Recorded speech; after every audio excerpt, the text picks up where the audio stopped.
Hey guys, AJ here, back with another one for you. So guys, I've kind of put off doing a whole reaction to the whole Fresh and Fit thing. And guys, I don't really mention a lot of other like Manosphere, like Red Pill YouTube channels on my channel. Like I might react to them, but like I don't really talk about who's who and what's what. So I will promote people like Chris Mike and Doug MPA and stuff, people that I know personally. But other than Kevin Samuels and maybe Top G, I try and kind of stay in my own lane, right? And I definitely don't talk bad about other channels because, guys, we need to get away from this concept of trying to have a leader, right? All of us who are in the Red Pill, like, there is no membership card. If you say you're in here, you're in here. If you say you're out, right? But everyone thinks that there has to be some leader to, like lead the way. And the issue is, just like bowling pins, if you have one pin out in front, it's going to knock all the other pins down. So I think that everyone should just do their own thing and spread the message any way that they see fit, right? So what I say might be different than what like Undead Chronic might say. Or what Undead Chronic says might be different than what Sandman says. You understand? So, guys, I just say do your own thing. But Fresh and Fit, right? Guys, I watched Fresh and Fit for a good like 6 months only because of the whole shock and awe factor. I watched them from when they had Kevin Samuels on the show and then they blew up and then they first started kicking these chicks out, right? Like, ha ha ha, that was funny. But then I think that I stopped watching them when Myron got accused of trying to leverage some influencer to sleep with him to get on the show, right? And that's when I was like, right? I don't know. So they've been demonetized, right? Meaning that their channel that had like 1 point something odd million subs, like they were making a lot of money on YouTube, right? A lot, okay? They have the YouTube thing, they have Rumble, they have local. So guys, they're making money still, but they just can't do the YouTube thing. But the YouTube, out of all those, YouTube pays the most.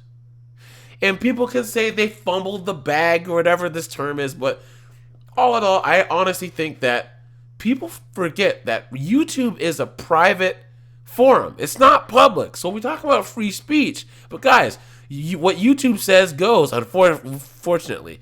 And I think that Fresh and Fit just got a little bit kind of too big for their britches. You know what I'm saying? Like, I guess, the story of Icarus, where you fly too close to the sun. Like, I think that Myron and the other dude honestly think that they could say whatever that they want, do whatever that they wanted, and not have it blow up in their face. And here's the thing, guys. You look at Kevin Samuels, for instance. He had like 1.3 or 1.4 million subs. He's only had one channel. He's never had his channel taken down. He never had any of this stuff. So he was always careful about what he said. There's a lot of other people that are very, very popular on YouTube that understand you can be controversial to get to a high level, but in order to maintain that level, you have to start being more careful and strategic the higher up you get. You can't have 1.3 million subs and expect to act crazy on someone's Rumble or have like a, what's his name, Nick Fuent, whatever Tez guy on your show or whatever, and not expect something to happen. Is it right what happened to them? No, because I don't believe in deplatforming anyone. I believe in free speech. But at the same time, we have free speech in the real world, but not free speech on these platforms. Not on Twitter or X or whatever, not on Instagram, not on YouTube or whatever. We don't have it. That's not how it works, okay? And I honestly think that Myron and whatever this guy, Fresh CEO or whatever, they're in their own little Fresh and Fit land and thought, I can do whatever the hell I want, whenever the hell I want, and everyone else can kiss my butt. And they got deplatformed. And people are going to say, it's the Logan Paul thing, or it's the, when Myron, he was wearing the sheet, trying to look like a bad guy from the South or whatever. Like, I think it was a combination of all of that. Plus, I think that there's people that were looking for an excuse to get rid of them. And what they've been doing the last 6-7 months is is they gave them an excuse, and now they are demonetized. Okay, it's the same like when Just Pearly Things had that Nick, what's his name, Fuentes guy on there.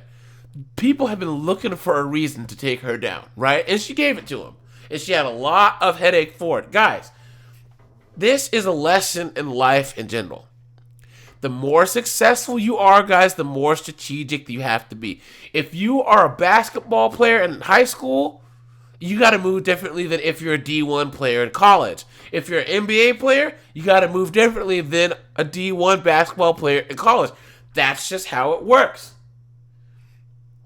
Fresh and Fit were still maneuvering like they were some small timers with, 5,000 subs on YouTube. And it blew up in their face, and they're losing a lot of money because of it, right?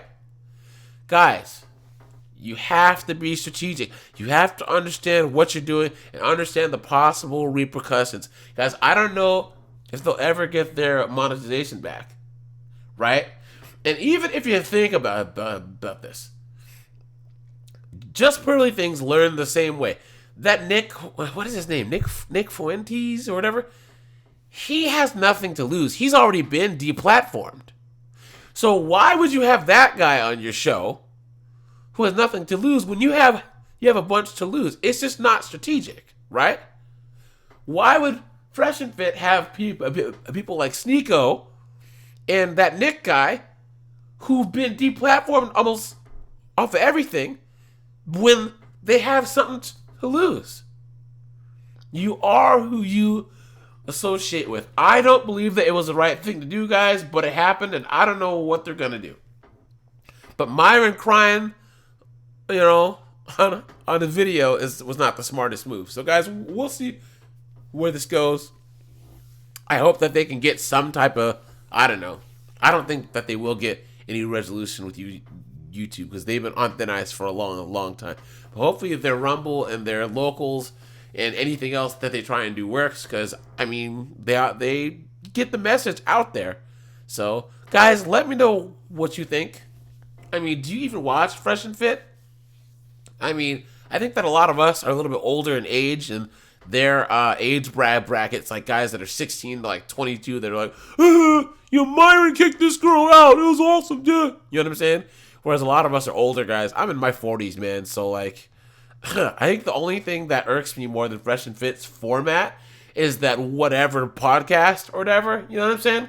Where dude has like 19-year-olds on there or 18-year-old girls who don't know anything at all. It just lets them just babble and babble and babble. It drives me crazy. So, all right, you guys, this is AJ. I appreciate you guys. And hey, man, they've been demonetized, guys. Hey, look, I'm in YouTube jail too. So, guys, I'm demonetized until October. Feel free to drop some cash on the Cash App or the Venmo, guys. I'd appreciate that. Join the lives Tuesdays and Thursdays now at 8 p.m. And I'm out of here, guys.